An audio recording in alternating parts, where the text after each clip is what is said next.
आज श्री रामनवमी की 5वीं तिथि में आने के लिए सभी को बहुत बहुत धन्यवाद, स्वागत है। खास हम स्वागत करते हैं स्वामी जी को, अपना समय निकाल कर वो आए हुए हैं। आज और कल हमको श्री हनुमान चालीसा पर कुछ चर्चा करेंगे, भगवान श्री राम पर कुछ चर्चा करेंगे और हम उनके साथ में हो जाएंगे। साथ साथ में आंटी और अंकल अमर सिंह, आप दोनों को भी खास स्वागत है। कुछ दिनों बाद आंटी जी आई हुए हैं, आपका स्वागत है। अंकल रामविलास भी आज आए हुए हैं फिर से।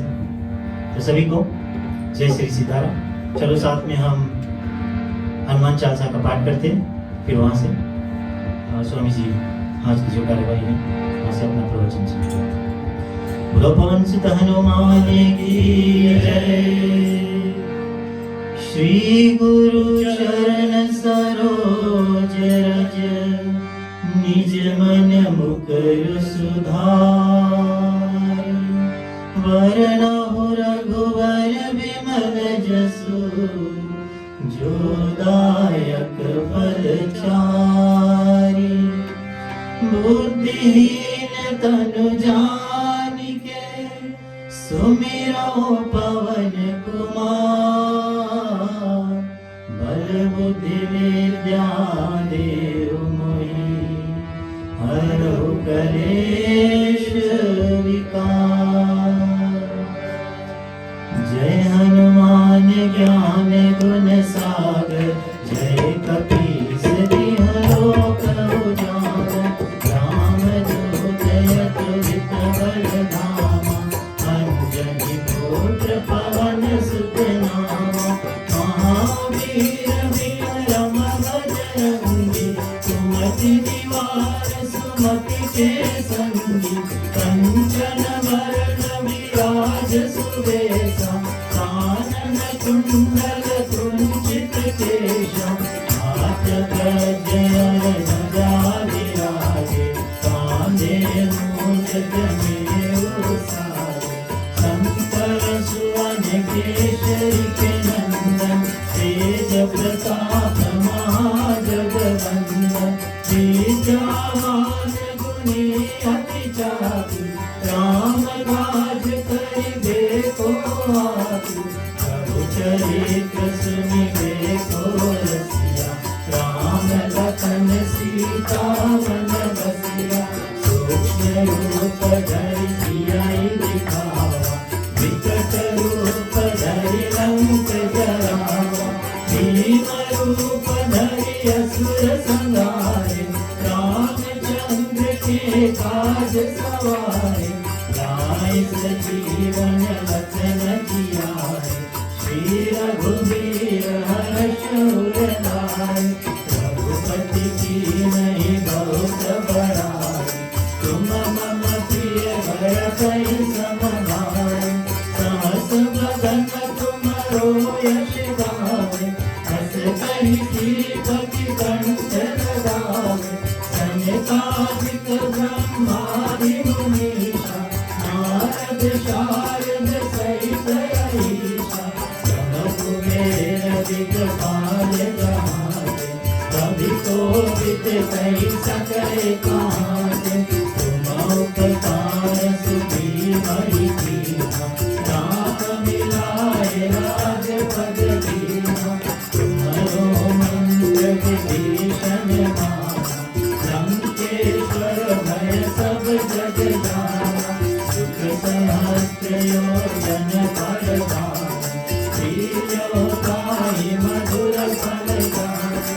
प्रभु मूर्ति गावेन मुख माहि, जगति लांग पर अचरज नाहि। दुर्गम काज जगत के देते, सुगम अनुग्रह तुम्हरे तेते। राम दुआरे तुम रखवारे, होत न आज्ञा बिन पैसारे। सब सुख लहै तुम्हारी शरण, तुम रक्षक पाहो को डरना। आपन तेज समारो आपे, तीनों लोक हाथ देखा।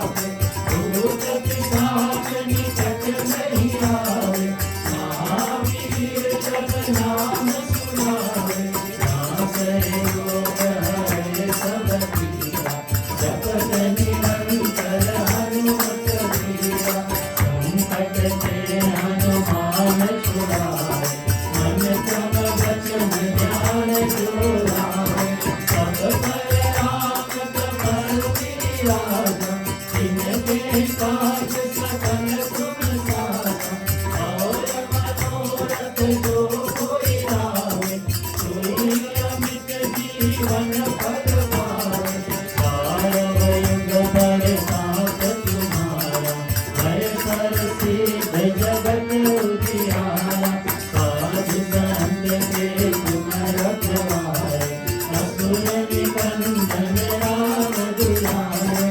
अष्ट सिद्धि नव निधि के दाता, असवर दीन जानकी माता।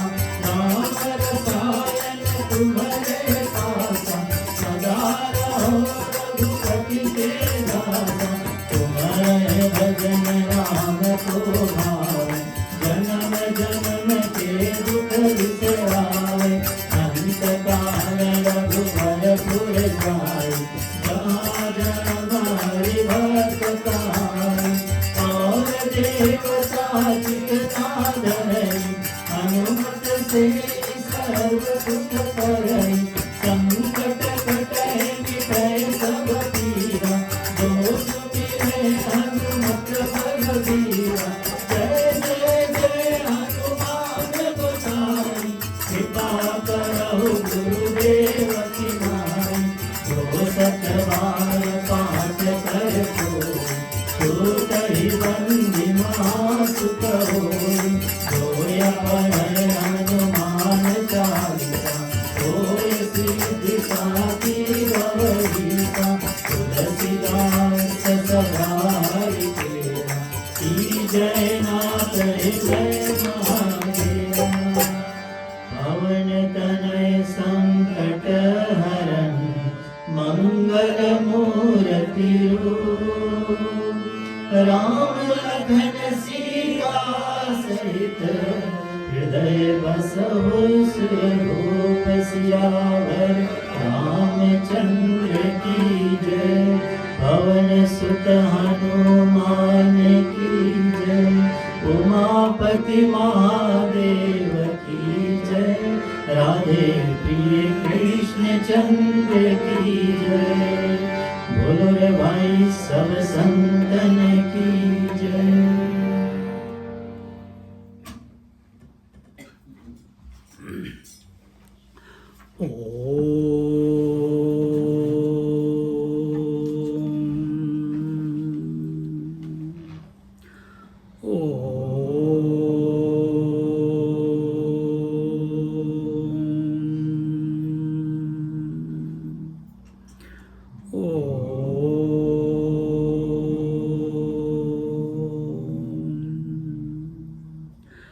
गुरुर्ब्रह्मा गुरुर्विष्णु गुरुर्देवो महेश्वरः, गुरु साक्षात् परं ब्रह्म तस्मै श्री गुरवे नमः। तस्मै श्री गुरवे नमः।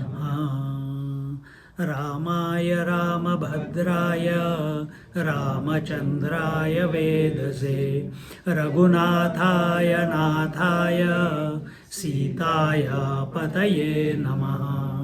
सीताय पतये नमः। सीताय पतये नमः।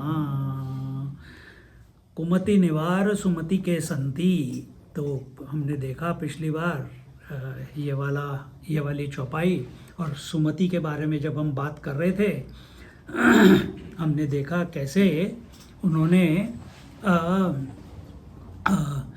सुग्रीव को, जो विलास में रत था, और हनुमान जी को तो अभी देखेंगे कि हनुमान जी ने तो वचन दिया है सूर्य भगवान को कि मैं सुग्रीव की रक्षा करूंगा हर क्षण। तो उनको पता चल जाता है कि वर्षा ऋतु समाप्त हो रही है, और ये सुग्रीव जो अभी राजा बन गया है बलि के मरने के बाद, तो वो तो विलास में डूबा हुआ है। तो जाके उसको याद दिलाते हैं ये सुमति कि भाई राम का भी काम, रामचंद्र जी का काम करना है। आपने उनको वचन दिया था, अभी 3 महीने हो गए, 2 महीने हो गए, कुछ तो आगे करो। वो कहते हैं कि मुझे कुछ पता नहीं, मेरे को मज़े लेने दो, तुम जाके सब ऑर्गेनाइज कर दो। तो हनुमान जी फटाफट सारे दूतों को भेजते हैं पूरी पृथ्वी पे, और सारे लोग आने शुरू हो जाते, सारे बंदर, रीछ सब आने शुरू हो जाते हैं, लंगूर सब आने शुरू हो जाते हैं किष्किंधा में। और जब तक लक्ष्मण जी आके उसको, हमने पिछली बार देखा था, जब लक्ष्मण जी आते हैं तो हनुमान जी कहते हैं अरे देखो ये सारी क्या कहते हैं कीड़ जो आ रहे हैं, ये क्यों आ रहे हैं लक्ष्मण बोले, क्योंकि सारे हमारी पूरी सेना सब पृथ्वी के सब चारों ओर से वो किष्किंधा आ रही है। सारा सुग्रीव जी ने सारा काम करवा दिया। उन्होंने ये नहीं कहा कि मैंने किया है, हम तो हर काम करने के लिए मैंने किया है, प्रवचन मैंने दिया है, पूजा मैंने की है, हनुमान चालीसा मैंने गाई है। हाँ, और फिर कोई बोले बहुत अच्छा था स्वामी जी, बहुत अच्छा था हनुमान चालीसा, अंदर लड्डू फूट रहे हैं। तो पर हनुमान जी ऐसे नहीं है, हमेशा कुछ भी अच्छा करते हैं उसका श्रेय या तो रामचंद्र जी को दे देंगे, या जो भी अब यहाँ पे सुग्रीव जी हैं उनको दे देते हैं। और कहते हैं मैं तो तुच्छ हूँ, मैं तो एक राम सेवक हूँ और कुछ नहीं, उसके अलावा मेरी कोई क्या कहते हैं परिभाषा नहीं। कंचन वरन विराज सुवेसा, कानन कुंडल कुंचित केसा, हाथ वज्र और ध्वजा बिराजे, कांधे मूंज जनेऊ साजे। इसकी ट्यून मेरे दिमाग में घुस गई तो मैं उसकी ट्यून बोल रहा हूँ। हाँ, तो ये चौथी और पांचवी चौपाई है। और यहाँ हनुमान जी का के यहाँ पे हनुमान जी के रूप का वर्णन किया है। तो ये ध्यान, कभी कभी हम जब बोलते हैं कि नारायण भगवान का ध्यान करो तो आपके मन में क्या आता है, या रामचंद्र जी का ध्यान करो तो क्या मन में आता है कि रामचंद्र जी श्यामल वर्ण के हैं, पीला पीताम्बर है, गले में इधर जनेऊ है, गले में माला है, बाएं हाथ में धनुष है, पीछे तीर उसमें क्वेवर में है, तुणीर में, और एंड लंबे बाल हैं, एंड एक छवि आपके आंखों के सामने आ जाती है। अभी भी कहीं पे भी आपको बोलेंगे कि आंखें बंद करके राम का ध्यान करो तो कोई ऐसी छवि आ जाती है। कभी भी आपको काले राम नहीं दिखाई देंगे, कभी भी आपको गोरे राम नहीं दिखाई देंगे, कभी आपको पीले राम नहीं दिखेंगे, चाइनीज राम नहीं दिखेगा, इंडियन राम नहीं दिखेगा। तो उसी तरह से यहाँ पे कंचन बरन बिराज सुबेसा, कानन कुंडल कुंचित केशा, ये हनुमान जी के ऊपर ध्यान करने की ये चौपाई है। तो यहाँ बोलते हैं कि जिसका शरीर सुमेरु पर्वत के समान है और तेजस्वी है, और अपने भक्तों के लिए जिसने सुंदर रूप धारण किया हुआ है, ऐसे हनुमान जी को हमारा प्रणाम। कौन बोल रहा है ये? तुलसीदास जी लिख रहे हैं। कहाँ लिख रहे हैं? जेल में। और भूलना नहीं जो पहले बताया, भूल जाओगे तो अच्छा, मैं फिर से वही रिपीट करूँगा, फिर और लंबी चलेगी हनुमान चालीसा। और फिर सुंदर रूप धारण किया हुआ है, कानन कुंडल कुंचित केशा, कानन कुंड जिनके कानों में तेजस्वी चमकते हुए कुंडल हैं, और कुंचित केशा घुंघराले बाल हैं। कैसे? ये देखो, दिख रहे हैं घुंघराले, नेचुरल, मैं करके नहीं आता हूँ। नेचुरली होते हैं।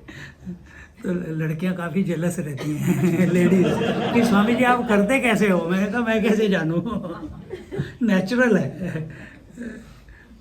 तो कुंचित केशा, तो घुंघराले बाल हैं, और हाथ वज्र और ध्वजा विराजे, हाथ में वज्र, जिनके हाथ में ध्वजा है, एक हाथ में ध्वजा है, और ध्वजा किसकी सूचक है? विजय की सूचक है। क्योंकि देखो, कभी मूवीज में देखा होगा या पढ़ा होगा, जब भी कोई आर्मी चलती है तो पहले ध्वजा चलता है। Every army has its own emblem. हाँ, तो वैसे तो ये जो ध्वजा है, हमारे घर इधर तो सभी के घर में कोई ना कोई ध्वजा होगी ना। लाल रंग की ध्वजा रखते हो कि नहीं? सबके सब मंदिर में भी बाहर लगी हुई है शायद, एक है ना झंडा। उस झंडे को ही ध्वजा बोलते हैं संस्कृत में। नहीं, ध्वजा नहीं स्वामी जी, झंडा। अरे ध्वजा ही झंडा है। ठीक, पर किसका सूचक है? विजय का। किसकी विजय? सनातन धर्म की विजय। सनातन धर्म का प्रतीक कौन है? सियावर रामचंद्र की जय। ये हैं सनातन धर्म के प्रतीक। तो सब कनेक्टेड है। हाँ? और वज्र का, उस पे वज्र का चिन्ह है जो अपने भक्तों की हमेशा रक्षा करता है। हाथ वज्र और ध्वजा विराजे। तो और जिन्होंने कांधे मूंज जनेऊ साजे, और जिनके कंधे पर मूंज का जनेऊ उन्होंने धारण किया हुआ है। और इससे यहाँ पे हनुमान जी का सौम्य रूप प्रदर्शित किया गया है, जिसके तो जब हम ये चौपाई पढ़ते हैं तो इमीडिएटली हमारी आंखों के सामने हनुमान जी की पिक्चर आ जाती है, रूप आ जाता है। और हमें कोई ना कोई सपोर्ट तो चाहिए। जब हमको रामचंद्र जी तक पहुंचना है, वो तो हमारे आत्मा राम है, उनके तक कैसे पहुंचे? बीच में इतनी बाधाएं हैं, हमारा मन इतनी जगह पे खींचा जाता है, कभी गीले कचरे में, कभी सूखे कचरे में। याद है गीला कचरा सूखा कचरा? भूल गए? मैं बाकियों को, आप तो सुनते रहते हो, बाकियों को पूछ रहा हूँ। गीला सूखा कचरा मतलब पोजेशंस, बिल्डिंग, इन्वेस्टमेंट्स, घर, कार, घोड़ा, गाड़ी। और गीला कचरा मतलब रिलेशंस। कौन रिलेशन? ये मेरी बीवी है, ये मेरे बच्चे हैं, ये मेरे ग्रैंड बच्चे हैं, ये तो इसमें जहाँ पे इमोशंस आ जाते हैं तो वहाँ पे वो गीला कचरा। जहाँ पे पोजीशन आ जाता है वहाँ पे सूखा कचरा। तो हमारा मन बार बार इन रिलेशंस और पोजीशंस में बार बार भटक जाता है। यहाँ पे बैठे हैं, अभी मैं बता रहा हूँ सूखा कचरा, प्रॉपर्टी, हाँ एकदम से आपके मन में आ जाएगा मेरे पास 5 है। उसके पास कितनी होगी पता नहीं, पर मेरे पास 5 है। मैं अगर अभी मैंने कहा सूखा कचरा, इन्वेस्टमेंट, हाँ मेरे पास स्टॉक्स भी है, मेरे पास गोल्ड भी है, मेरे पास ये भी है, मेरे पास वो भी है। जैसे मैं बोलूँगा गीला कचरा बोलते हैं, हाँ पोजीशन, रिलेशनशिप्स, हाँ मेरी तो रिलेशनशिप मंदिर के साथ भी है, फैमिली के साथ भी है, पेरेंट्स के साथ भी है, बच्चों के साथ भी है। और ऐसे सोच के हाँ कितना अच्छा है मेरे कितने अच्छे रिलेशंस हैं सबके साथ। इमीडिएटली हमारा मन इधर उधर भटक जाता है। राम को भूल गया 1 मिनट, 1 सेकंड में भूल जाता है। ये गीला कचरा सूखे कचरे का कमाल है। तो इस सूखे कचरे और गीले कचरे से बाहर कौन निकाल सकता है? हनुमान जी। कैसे? उनकी छवि को याद करो, उनके रूप को याद करो।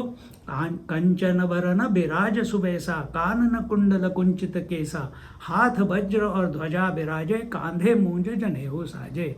तो ये ध्यान की चौपाई हैं, 2 चौपाई जो है, चौथी और 5वीं। और यहाँ पे इनका, जैसे हमने बताया कि यहाँ पे इनका सौम्य रूप बताया गया है। तो एक बार नैमिषारण्य में रामचंद्र जी ने भूमि का दान किया था। कौन से युग में? किसी युग में। पर अब कलयुग चल रहा है, तो इस कलयुग में किसी एक क्या कहते हैं, क्रूर राजा ने उन ब्राह्मणों से, उस ब्राह्मण जो पूरे उस गांव में जो थे, उनसे भूमि छीन ली, जमीन छीन ली और उनको गांव से बाहर निकाल दिया। और सब के सब ब्राह्मण कितने थे? 70 थे। और सारे के सारे अपने परिवारों को छोड़कर हनुमान जी की खोज में रामेश्वर तक जा पहुँचे। और वहाँ पे हनुमान जी को याद करने लगे। और जब हनुमान जी ने देखा, हनुमान जी कहाँ हैं? सब जगह है।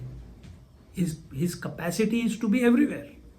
हाँ, तो जब वहाँ पहुँचे तो उन्होंने देखा, और जब हनुमान जी को पता चला कि भाई इनका हृदय पवित्र है, इनके मन में कोई खोट नहीं है और ये मुझे ही ढूंढ रहे हैं, और तो हनुमान जी ने ब्राह्मणों से कहा, तुम्हारी भूमि तुम्हें वापस मिल जाएगी, चिंता मत करो, आशीर्वाद दे दिया।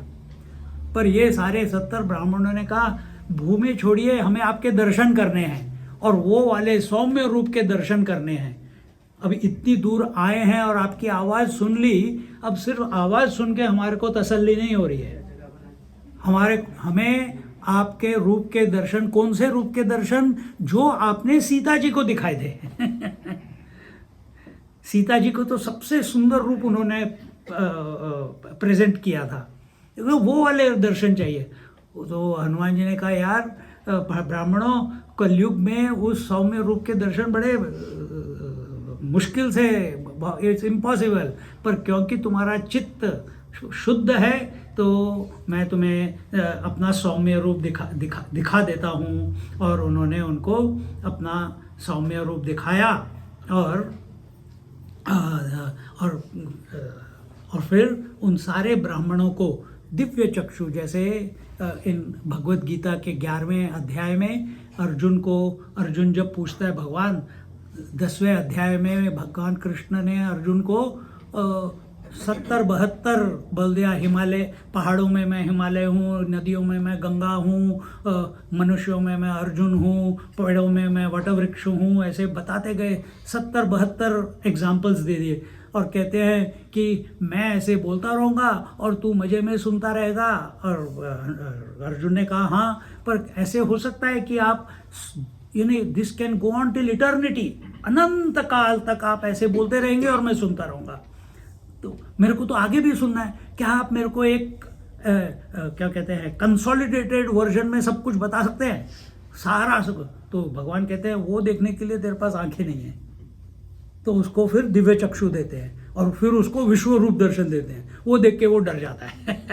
कहता है, प्लीज सौम्य रूप दिखाओ। कौन सा है सौम्य रूप भगवान का? शंख चक्र गदा पद्म रूप सौम्य रूप है। पहले कौन सा था? वो हजारों हाथ, हजारों मुंह, हजारों आंखें और पूरी सृष्टि पैदा हो रही है, उसको चबा रहे हैं। कोई इधर से निकल रहा है, किसी की टांग यहाँ से कट के गिर रही है, किसी का सर कट के गिर रहा है, एंड कोई गिर रहा है तो जीभ उनके मुंह से निकलती है, विश्व रूप के मुंह से जीभ निकलती है और जो गिर रहा है उसको पकड़ के फिर अंदर खींच लेती है। तो वो घबरा जाता है सब कुछ। और कौन किसको खा रहे हैं? भीष्माचार्य को खा रहे हैं, द्रोणाचार्य को खा रहे हैं, पूरी सेना को, पांडव सेना को, और सब पूरी सृष्टि को खा रहे हैं चबा चबा के, मजे में। तो वो बड़ा परेशान हो जाता है, कहता है प्लीज़ अपना सौम्य रूप दिखाओ। तो जैसे अर्जुन को दिव्य चक्षु दिए थे, उसी प्रकार हनुमान जी के पास भी ये कैपेबिलिटी है कि वो हमें, अगर हम उनको शुद्ध मन से, प्रेम से, समर्पण से उनको याद करें तो वो हमें दर्शन दे सकते हैं। और तो क्या वो दर्शन क्या है? वो दिव्य चक्षु प्रदान करेंगे, जिससे कि आपको उनके सौम्य दर्शन की प्राप्ति हो जाएगी। इस प्रकार इस प्रकार के हैं हमारे तुलसीदास जी के हनुमान। ये उनका सौम्य रूप उन्होंने जेल में बैठ के उनको याद आ रहा है। अब मत पूछना जेल किसकी थी, कहाँ से आई, वो सब किसी और से पूछ लो जो पिछली बार थे। शंकर सुवन केसरी नंदन तेज प्रताप महाजगबंदन। तो अब ये हमने पिछली बार देख लिया था कि हमने, अभी मैं फिर से पूछ सकता हूँ, I can do a test, कि किस किस के सुत हैं। हमने कहा था कि अंजनी पुत्र, और किसके? पवन पुत्र। और यहाँ पे शंकर सुवन। हाँ, तो वो हमने बता दी थी स्टोरी लास्ट टाइम। दो तरीके से हमने बताया था शंकर सुवन, याद है? एक तो मोहिनी रूप से क्या हुआ था कि शिव जी को काम ने ग्रस लिया था। उस काम से उनके शरीर पे जो पसीना था, वो पसीने की एक बूंद नीचे गिर रही थी। तो वो बूंद या वो तेज, वो पवन देवता ने उस बूंद को ले जाके अंजनी के गर्भ में दे दिया था, रख दिया था। तो इसकी वजह से ये तीनों शंकर सुवन भी हो गए, पवन पुत्र भी हो गए और अंजनी पुत्र। और हनुमान की कमाल देखो कि इतने सारे उनके पेरेंट्स हैं और सबको खुश रखा है उन्होंने। हम एक पेरेंट को खुश नहीं रख पाते। देखो, हाँ, कौन? एक तो केसरी उनके तीसरे पिताजी, पहले कौन, हमने कैसे बोला था, शंकर उनके पिताजी हैं, पवनसुत उनके पिताजी, पवन देवता उनके पिताजी हैं, और केसरी राजा केसरी ये भी उनके पिताजी हैं, हाँ, और अंजनी उनकी माता है। तो तो इतना सोच के अरे कैसे हुआ होगा, इतना सोचने लगोगे तो आपका मन शांत हो जाएगा। आइडिया ये नहीं है कि इसको वर्कआउट करना है, आइडिया ये है कि इसके बारे में सोचना शुरू करो, कैसे हुआ होगा, तुम्हारा मन शांत हो जाएगा और वहीं तुम्हें रामचंद्र जी मिल जाएंगे। जहाँ मन शांत हुआ वहाँ रामचंद्र जी प्रकट हो गए या हनुमान जी प्रकट हो गए। पर हम ये तर्क वितर्क में लगे रहते हैं, यार ऐसे कैसे, आई थिंक ये कोई किसी के मन गढ़ंत स्टोरी है, ये रियल नहीं है। इस चीज़ में मत पड़ो, श्रद्धा के साथ इसको सुनो। तो इस प्रकार से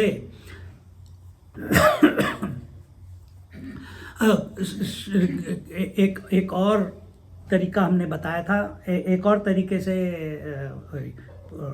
अपने हनुमान जी शंकर सुवन हैं कि एक बार सृष्टि के आदि में ब्रह्मा जी की आज्ञा पाकर शिव जी ने 11 रुद्र उत्पन्न किए, उसमें से 11वां ये हनुमान है, हनुमान जी उनके अंश हैं। और क्यों किया, क्योंकि उस समय रावण का प्रकोप बहुत पृथ्वी पे ज़्यादा हो गया था, तो सब देवतागण ब्रह्मा जी के पास आए, ब्रह्मा जी शिव जी के पास आए। That is the sequence. हाँ, सबके सब देवता पहले इंद्र के पास जाते हैं, फिर जब इंद्र के पास कैपेबिलिटी नहीं है, फिर सारे देवता और इंद्र मिलके ब्रह्मा जी के पास जाते हैं। फिर सबके सब जब ब्रह्मा जी कहते हैं चल यार मेरे पास भी इसका सोल्यूशन नहीं है, फिर सबके सब मिलके शिव जी के पास जाते हैं। फिर जब शिव जी के पास कोई सोल्यूशन नहीं है तब वो विष्णु जी के पास जाते हैं। That is the sequence always, it's never कि पहले इधर चले गए पहले उधर चले गए, नहीं, दिस इज़ द सीक्वेंस। तो उन्होंने कहा कि आप रावण को मारने में मेरी सहायता कीजिए, और मैंने ही उस रावण को क्या कहते हैं वरदान दिया है, और आपको ही मेरी क्या कहते हैं सहायता करनी पड़ेगी। तो शिव जी ने कहा मैं अपने 11वें पुत्र को आज्ञा देता हूँ कि वो जाके आपकी सेवा के लिए वहाँ जाए। तो ब्रह्मा जी के पुत्र कौन थे रामायण के समय, कौन थे? नो, जाम्बवान ब्रह्मा जी के पुत्र थे। इंद्र के पुत्र कौन थे? बलि, वो मर गए, उनको मार दिया गया। फिर सूर्य के पुत्र कौन थे? उनका अंश कौन था? सुग्रीव। तो इस तरीके से सारे देवता लोग और ऋषिगण वानरों और रीछ के रूप में क्योंकि उन सबको पता था, देवताओं को भी पता था और ऋषियों को भी पता था कि आगे क्या होने वाला है, तो उन सब ने ऑलरेडी अपने अपने अंश यहाँ पे रामचंद्र जी की सहायता के लिए भेज दिए। अब शिव जी भी अपने 11वें रुद्र को यहाँ पे भेजते हैं हनुमान के रूप में। तो ये भी एक कथा प्रसिद्ध है। तो हमने अब कितनी देख ली? 4 या 5 देख ली ना, याद रख लो सबके सब।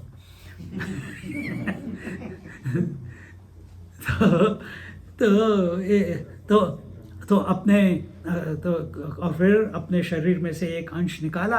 और कैसे शिव जी ने अपने शरीर में से अंश निकाला होगा? टुकड़ा करके निकाला होगा। जिस प्रकार आप एक मनुष्य हैं या आप एक स्त्री हैं, आप अपने में से एक माता निकालती हैं, एक दादी माँ निकालती हैं, एक पत्नी निकालती हैं, निकालते हो कि नहीं निकालते? तो क्या पत्नी दादी माँ का काम कर सकती है? नहीं। क्या माँ पत्नी का काम कर सकती है? नहीं। क्या पत्नी माँ का काम कर सकती है? नहीं। सब अलग अलग है रोल्स, पर निकलते तो सब आप में से ही है। उसी तरह से शिव जी के ये 11 रुद्र हैं, उनमें से 11वें हैं हनुमान जी। तो ये सिर्फ समझने के लिए बताया, ये मत बोलना कि यार ये तो हाँ माँ निकलती है और निकलती है, तो असली तो मैं हूँ, और माँ पत्नी ये सब तो नकली हो गए, तो हनुमान जी नकली हो गए? नहीं, इसमें मत जाना। शिव जी की दृष्टि से सब कुछ वही हैं। अब तो अपनी दृष्टि परिवर्तन करना है हमें। तो तुलसीदास जी ने हाँ, तो हमने देखा पवन सुत कि वो पवन सुत भी हैं, क्योंकि पवन ने उनके वीर्य को, उनके तेजस को ट्रांसपोर्ट किया था, तो वो पवन सुत हो गए। दूसरा हमने दूसरा रीज़न देखा था, जब उनको इंद्र का व्रज लगा था तो उनको हनुमान नाम दिया इंद्र ने, और जब वो गिर रहे थे मूर्छित होके तो पवन देवता उनको प्रोटेक्ट करते हैं, तो इसलिए भी उनका नाम पवन पुत्र हो गया। तो इस तरीके से अंजनी के साथ पुत्र शब्द अंजनी पुत्र बोलते हैं, और केसरी नंदन बोलते हैं, क्योंकि केसरी राजा केसरी जो थे उनके 5 और पुत्र थे, पर उनमें से सबसे प्रिय अपने हनुमान जी थे। और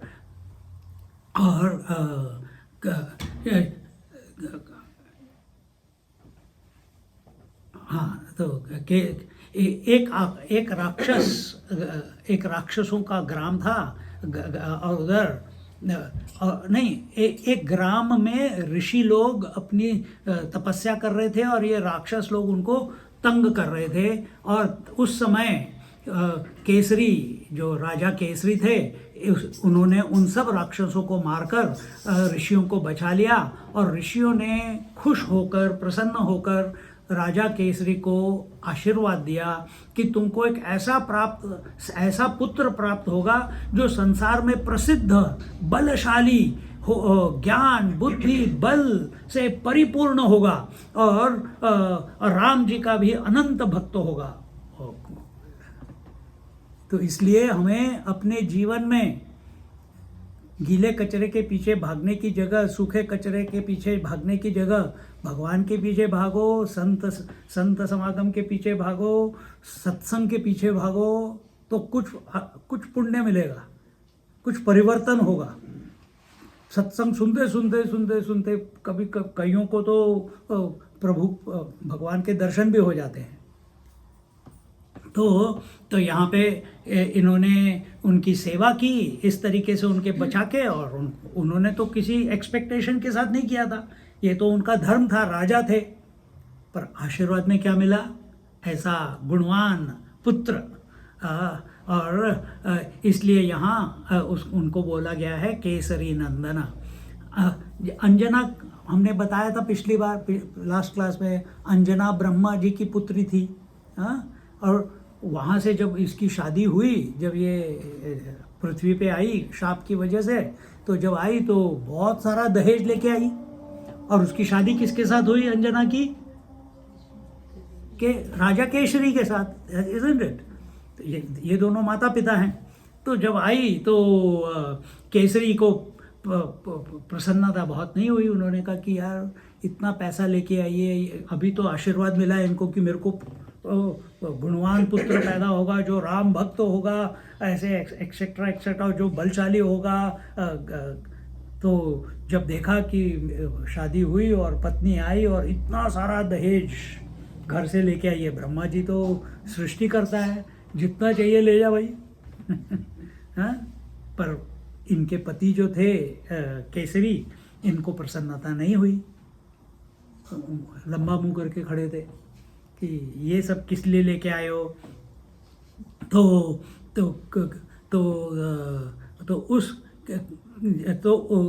क्योंकि उनको तो आशीर्वाद था, तो और वो उस आशीर्वाद को फलीभूत होने की प्रतीक्षा में वेट कर रहे थे कि भाई कब हो, मेरे को तो फटाफट, अभी शादी हुई है तो कल ही बच्चा हो जाए, ऐसे चाहिए था उनको।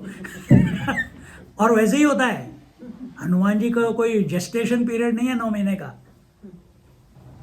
वो बूंद गई, पवन देवता ने उस बूंद को ट्रांसपोर्ट किया, और उसी समय हनुमान जी पैदा हो गए। और 3 दिन में तीसरे दिन वो सूर्य देवता के खाने के बीच निकल गए। और ये नहीं कि अब धीरे धीरे रेंगेंगे, उसके बाद खड़े होंगे, उसके बाद पैदल चलेंगे, फिर उसके बाद भागेंगे। नहीं, एवरीथिंग हैपेंड इन झटाझट फटाफट।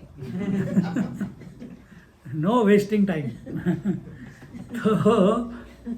जब उस अंजना ने अपने पति को देखा कि भाई ये इतना मुंह लटका के क्यों खड़े हैं, प्रसन्न, शादी होने के बाद तो आदमी को प्रसन्न होना चाहिए, ये प्रसन्न क्यों नहीं है, कोई भी बीवी सोचेगी। हाँ, ये तो इतने, तो जब उसने देखा तो फिर समझ गई, क्योंकि है तो ब्रह्मा जी की पुत्री, तो इंट्यूटिव एबिलिटी है, इंट्यूटिव समझते हो, क्या कहेंगे, out of the ordinary ability है, सिद्धि है। तो वो समझ गई इनको, कहती है मैं दहेज में एक दुर्लभ वस्तु लेके आई हूँ। क्या है, इतना पैसा लाए हो, कोई घोड़ा वाड़ा लेके आई होगी, कुछ अजीब सा कोई हाथी लेके आई होगी जैसे इंद्र के पास है, नहीं मैं बहुत दुर्लभ है, क्या लाई है बताना। तो उसने कहा मुझे आशीर्वाद मिला है कि मैं क्या कहते हैं, शिव जी ने मेरे आशीर्वाद दिया था कि मुझे उनका अंश की प्राप्ति होगी और उसको मैं जन्म दूंगी। इमीडिएटली राजा केसरी जो इतने क्या कहते हैं सैड थे, एकदम खुश हो गए। अरे कहते हैं अब मैं तेरे लिए जो करना है, जो तेरे को चाहिए वो मैं करूँगा। कहती है मेरे को तपस्या करनी पड़ेगी, I have to make myself ready for receiving the Shiv ji का जो अंश है उसको रिसीव करने के लिए मेरी पात्रता होनी चाहिए। तो वो पात्रता कैसे होगी, वो तपस्या से बनेगी। भगवान के दर्शन ऐसे ही नहीं हो जाते, हमको पात्रता होनी चाहिए, थोड़े जप तप तपस्या पूजा या व्रत ये सब करना पड़ता है। वो ऑलरेडी उपलब्ध है, लेकिन उनके दर्शन करने हैं तो ये सब करना पड़ता है। तो कहते हैं मैं तत्पर हूँ, जो तेरे को करना है तू बता, हम दोनों मिलके करेंगे और मैं तेरी सेवा करूँगा। और फिर अंजना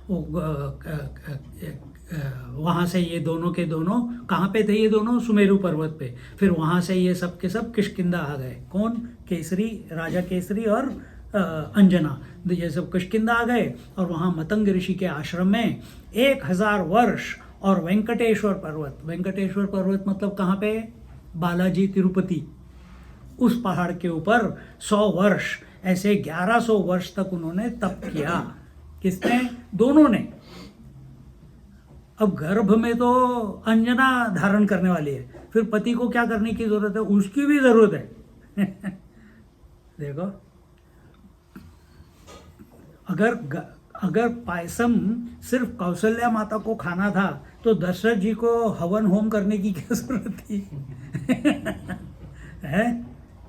हवन होम उनको करने की क्या थी? उनको हवन होम करके, अपने आप को शुद्ध करके, अपनी इंद्रियों को अपने कंट्रोल में करके, तब जाके अग्निदेव ने उनको आके पायसम दिया।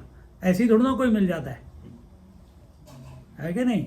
तुम भगवान के साथ, अभी पूजा हुई थी थोड़ी देर पहले, तो पता नहीं 11 नाम लिए थे कि 21 नाम लिए थे भगवान के। हाँ, कई लोग 108 नाम लेते हैं रामचंद्र जी के, कोई राम सहस्त्र नाम करते हैं, कभी और प्रसन्न हो जाएं तो मैं और बड़ा मांगूंगा।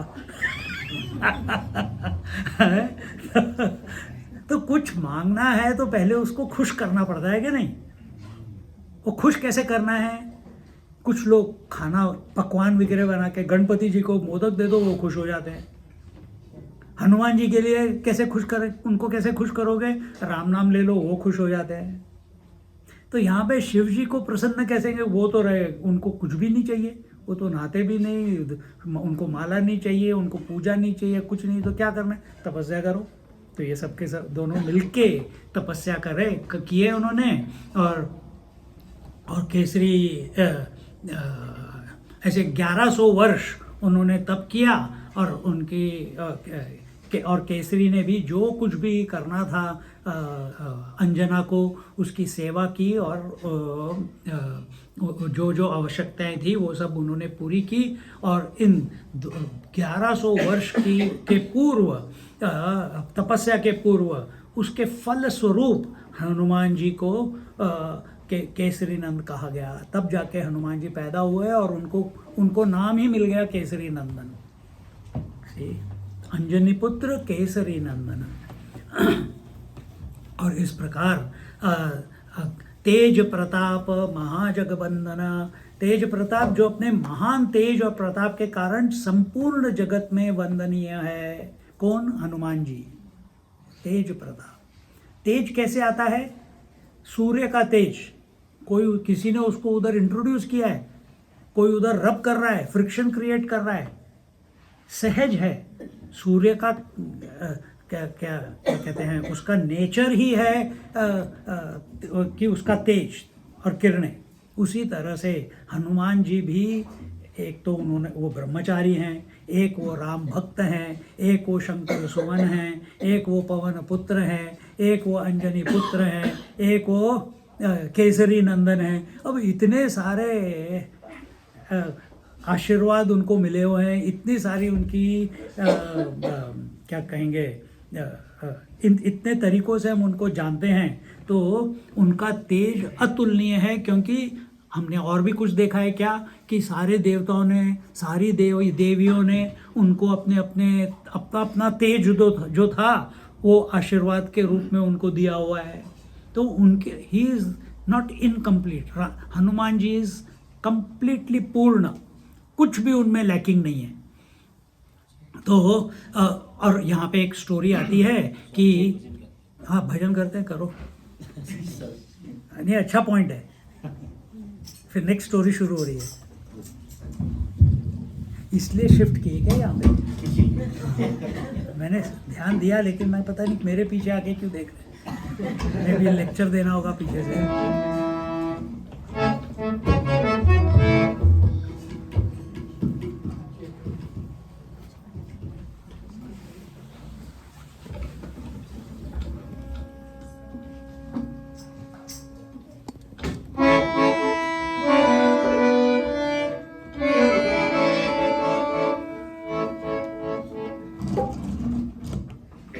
क्या टाइम हो गया? हाँ, 8:20।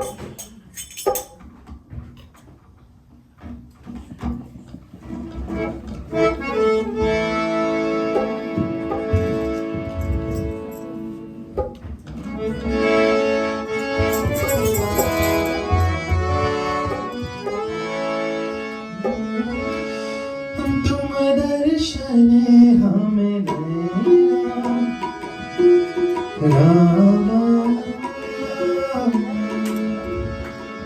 तुम दर्शन हमें देना, तुम दर्शन हमें देना रामा, तुम दर्शन हमें देना।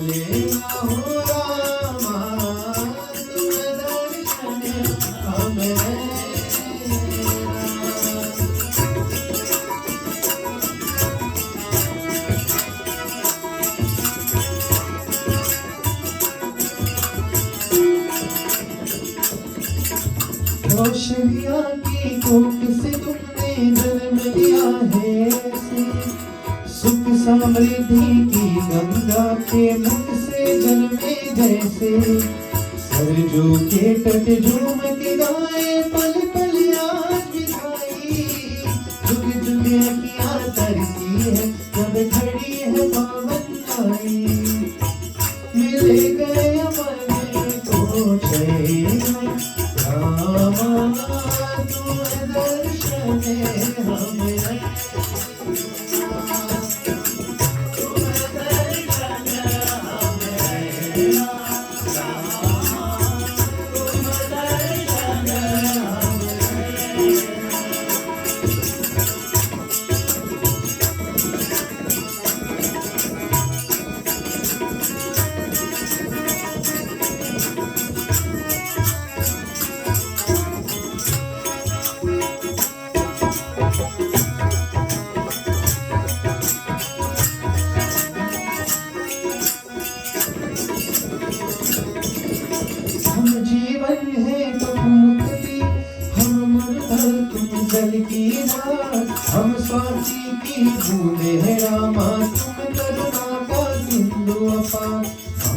दीपक तुम ज्योति हम संतान तुम हो पालज्ञान हम आशा विश्वास हो तुम हम छागर हो तुम हो झनकार तुम सूरज हम रहना रामा तुम दर्शन हम रहना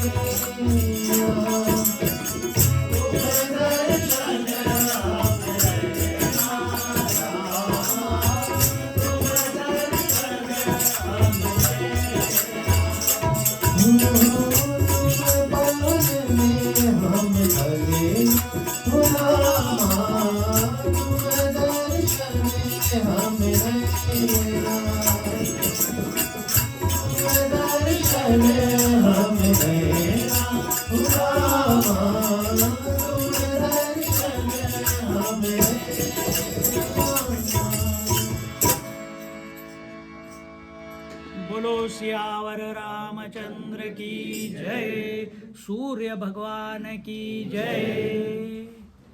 भजन में आया था ना सूर्य की, तो अभी सूर्य की स्टोरी है। तो Alert from personal hotspot available. हाँ ये आ गया भजन का काम हो गया, कमाल हो गया। हाँ तो इंद्र के मूर्छित होने पर देवताओं ने हनुमान जी को वर दिए थे और सूर्य ने भी उनको वरदान दिया कि इस वानर को मैं पढ़ाऊंगा।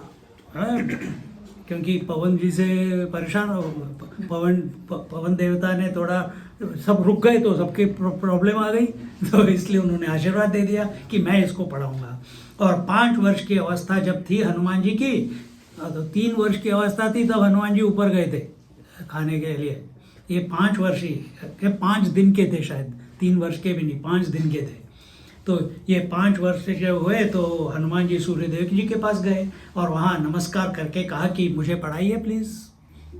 तो हनुमान जी, तो सूर्यदेव ने सोचा ये तो वानर है, उसको तुच्छ समझा, छोटा समझा कि ये छोटा सा बालक क्या सीखेगा, वानर है, मनुष्य भी नहीं है।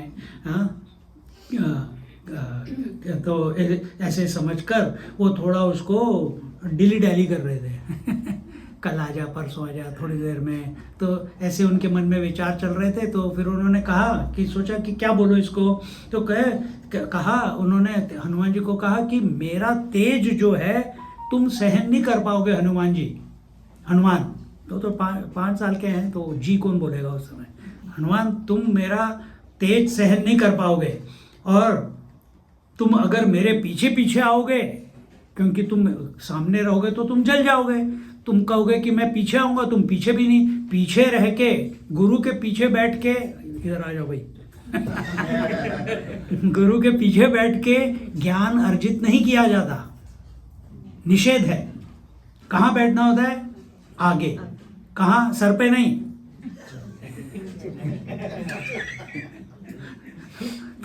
तो पीछे बैठ के कहते हैं कि ये तो पॉसिबल नहीं है। फिर दूसरा, तो सामने हो गए तो तुम भस्म हो जाओगे मेरे तेज से। तो ये ही इज ट्राइंग टू कि ये क्या है, ये वानर क्या कर पाएगा। और तुम मेरे रथ पे तो तुम बैठ नहीं सकते, क्योंकि यहाँ पे जगह सिर्फ मेरे लिए ही है, दूसरे किसी व्यक्ति के लिए जगह ही नहीं है।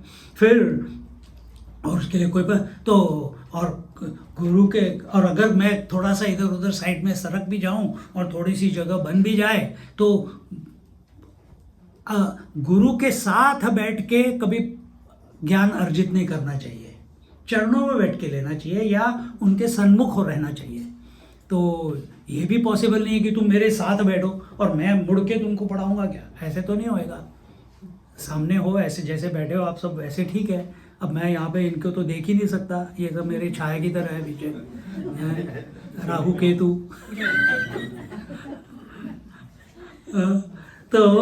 तो कहते हैं कि इस तरीके से तो विद्या प्राप्त नहीं होगी। तो फिर तुम कहोगे कि मैं आपसे तेज दौड़ूंगा और आप मेरे को ज्ञान देते रहना, मैं लेता रहूंगा। तो दौड़ते समय तुम्हारी पीठ मेरी तरफ होगी, सूर्य भगवान कह रहे हैं। तो तुम दौड़ोगे और तुम्हारी पीठ मेरी तरफ होगी। ऐसे भी ज्ञान अर्जित नहीं करना चाहिए। पीठ दिखा के भगवान के या गुरु के सामने पीठ दिखा के बैठना नहीं चाहिए जब ज्ञान मिल रहा हो, तो ये भी पॉसिबल नहीं है, तो भी विद्या नहीं मिलती। क्योंकि हाँ, तो हनुमान जी ने उत्तर दिया, आपका 5 वर्ष के हनुमान जी हैं, कहते हैं आपका वेग जो है, मतलब आपकी स्पीड जो है घूमने की, वो मेरे 1 कदम के बराबर है।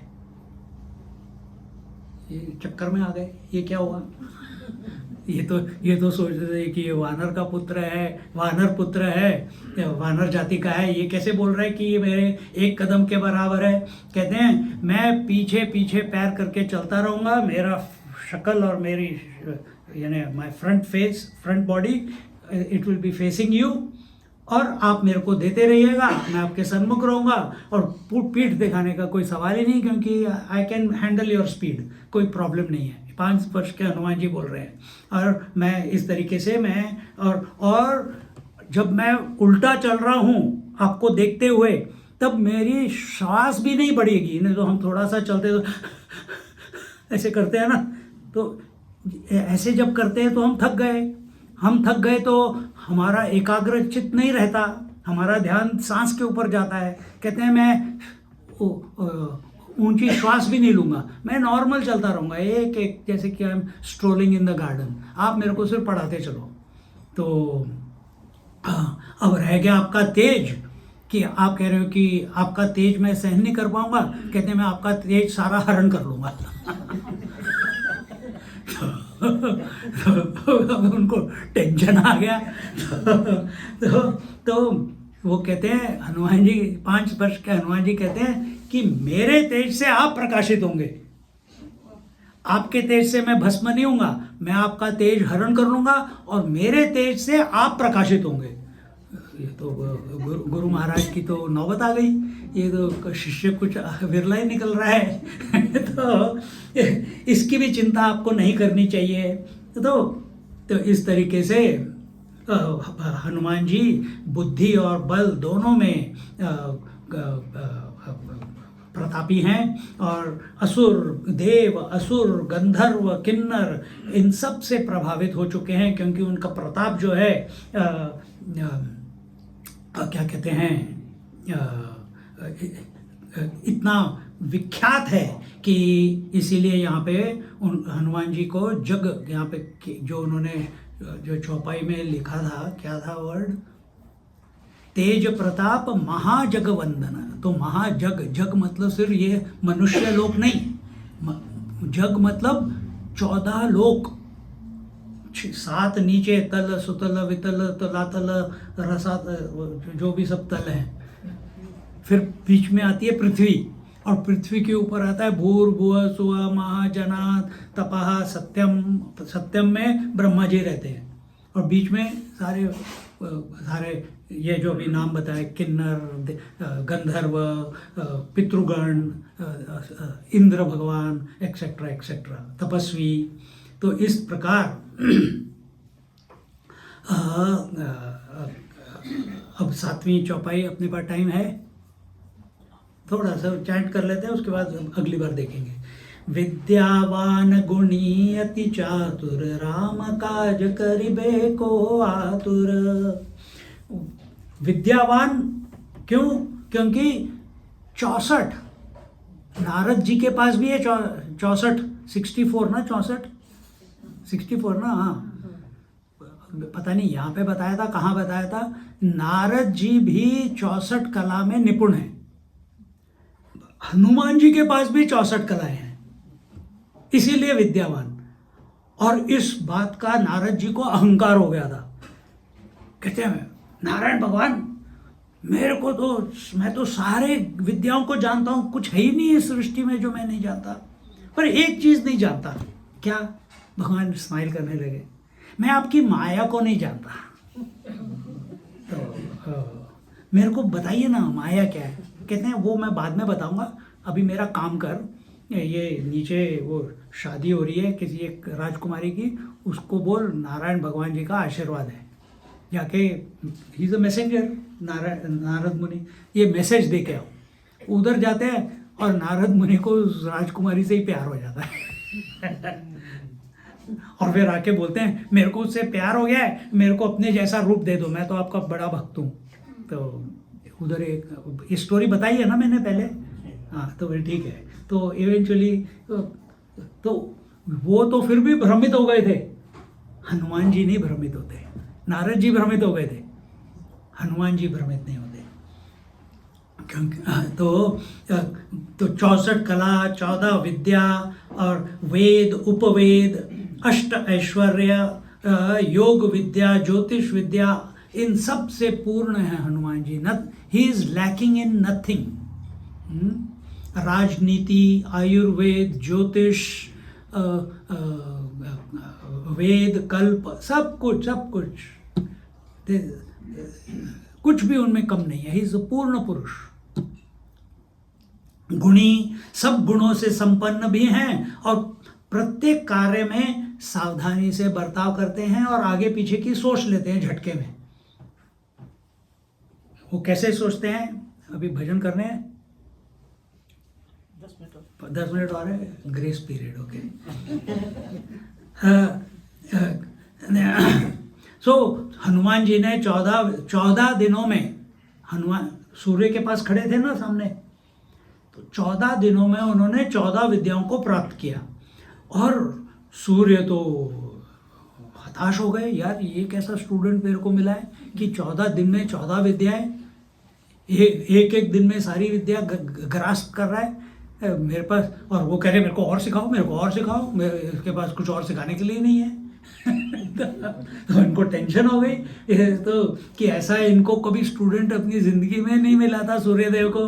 तो और वहाँ इस हनुमान इस वानर की परीक्षा लेते ऐसे लग रहा था कि वो उसको टेस्ट नहीं कर रहे, क्योंकि तुम विद्या दो पूरे दिन की, उसके बाद पूछो कि भाई क्या सीखा है, वो फट से सब कुछ बता देता था।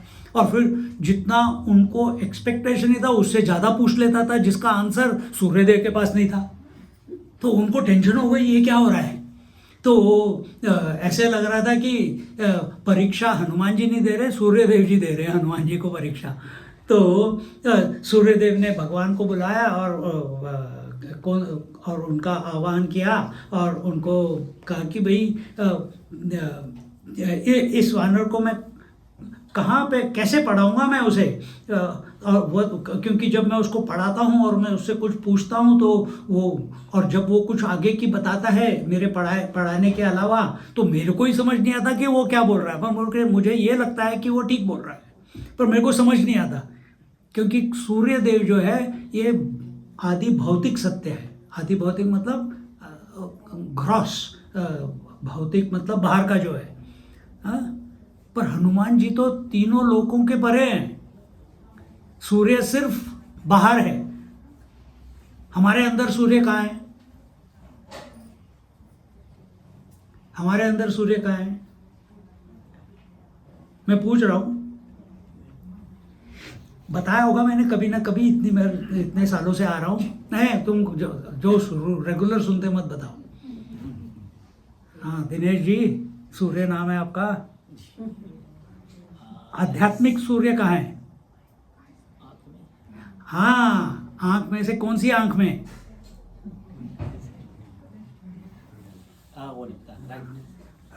राइट बोला।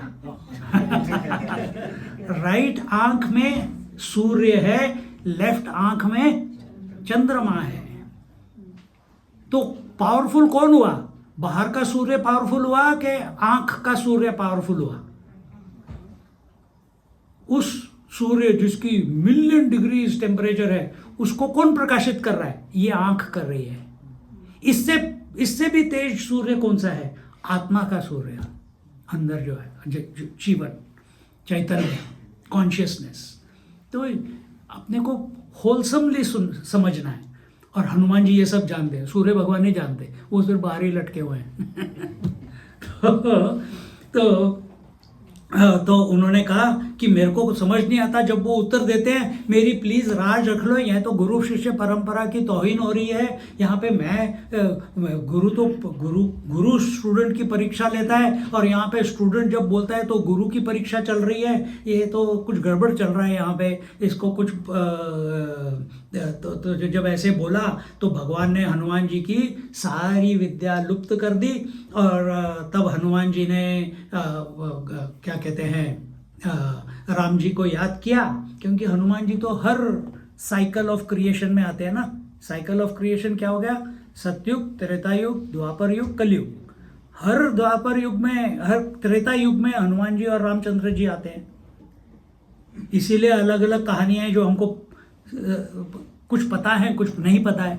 अब जैसे ये वाली स्टोरी सूर्य की और हनुमान जी की आपने सुनी है पहले, कुछ लोगों ने सुनी होगी पर मेजॉरिटी लोगों ने नहीं सुनी होगी। ये किसी और युग की है, मैं सारी ढूंढ ढूंढ के लेके आया हूँ कि भाई कुछ बताऊं जो आपको ना पता हो, नहीं तो आप इतनी बार रामायण कर चुके हैं। तो जब रामचंद्र जी हनुमान जी के सामने आए तो उन्होंने, हनुमान जी ने कहा कि ये मेरा ज्ञान किसने कुंठित कर दिया है, किसने उसके ऊपर स्टॉप कॉक लगा दिया है कि मेरे को कुछ याद ही नहीं आ रहा। तो राम जी ने कहा, ओ ग्रेट मंकी और हे वानर, मैं भी एक समय में आगे पृथ्वी पे अवतार लेने वाला हूँ। तो जब मैं अवतार लूँगा उस समय तो मैं भी अपने गुरु के पास पढ़ता हूँ। वशिष्ठ मुनि के पास पढ़े, विश्वामित्र जी के साथ पढ़े, पर कहते हैं मुझे सब कुछ पता है फिर भी मैं ऐसे बिहेव करता हूँ कि मुझे कुछ नहीं पता। उतना ही प्रदर्शित करता हूँ जिससे कि गुरु की मर्यादा बनी रहे, गुरु के पद की हानि ना हो, उनका रिस्पेक्ट, रेवरेंस कम ना हो। मैं भी ये करता हूँ, तुम भी ये करो। तो हनुमान जी को जब ऐसा मैसेज मिलता है कि गुरु का अपमान नहीं करना चाहिए, तो फिर कहा कि फिर रामचंद्र जी ने कहा जाओ फिर से पढ़ाई करो और इस बार ये याद रखो कि गुरु का अपमान नहीं करना, उधर जाके शो ऑफ मत करो कि मेरे को ये पता है, मुझे वो पता है। अब 5 साल का बच्चा क्या करेगा, वो तो फुल एक्शन में है, तो अभी मैच्योर नहीं हुए हैं उस तरीके से। पर रामचंद्र जी ने बता दिया, उन्होंने मान लिया, क्योंकि उसके रामचंद्र जी के शब्द के परे तो वो जाएंगे नहीं। तो उन्होंने कहा कि रामचंद्र जी ने कहा कि इस सृष्टि में पास्ट प्रेजेंट फ्यूचर में कोई भी नहीं है जो तुम्हारी विद्या को कुंठित कर सके, ना कर सकेगा, ना कर सकता है और ना कर पाएगा फ्यूचर में। बट यू हैव टू, तुमको एक पैरामीटर में जीना है। तो जो गुरु शिष्य परंपरा है उसके अधीन रहो, और अगले 1.5 वर्ष तक, तो अभी तो 14 दिन हुए थे, 14 दिन में ये हाल था। उसके आगे 1.5 वर्ष फिर सूर्य भगवान के साथ वो पढ़ाई करते हैं और उतना ही बोलते हैं जितना, जिससे कि सूर्य देव को लगे हाँ मैंने अच्छा पढ़ा है। और अंत में जब उन्होंने गुरु 1.5 वर्ष के बाद जब गुरु दक्षिणा देने की बात आग्रह किया, तो सूर्यदेव ने कहा कि जब तुम वापस पृथ्वी पे जाओगे तो वहाँ पे मेरा पुत्र सुग्रीव है, तुम मेरे को गुरु दक्षिणा में उसकी रक्षा का संकल्प करो। तो इस प्रकार से बलि के साथ होते हुए भी वो सुग्रीव के साथ ही थे, जाम्बवान भी सुग्रीव के साथ थे, पर बलि राजा था। बट और जब सुग्रीव जी पलायन करते हैं ऋष्यमुख पर्वत, तो जाम्बवान, हनुमान जी, नल, नील और बाकी अदर कमांडर्स, ये सब के वानर कमांडर्स और रीच कमांडर्स, ये सब सुग्रीव जी के साथ ऋष्यमुख पर्वत जाते हैं। तो इस प्रकार उसकी रक्षा करो। तो इस प्रकार से विल स्टॉप हियर। बाकी का वो कैसे चतुर हैं, हाँ, विद्यावान गुणी अति चातुर। गुणी हमने देख लिया, विद्यावान देख लिया, अति चातुर, तो उनका चातुर्य क्या है, ही इज क्लेवर। अब वो अगली बार बताएंगे, अभी मैं शुरू करूंगा तो फिर 9:15-20 लग जाएंगे। बोलो सियावर रामचंद्र की जय, पवन सुत हनुमान की जय, बोलो भाई सब संतन की जय, सद्गुरुनाथ महाराज की जय, गंगा मैया की जय, जमुना महारानी की जय, आज के आनंद की जय। हर हर नमः पार्वती पदये, हर हर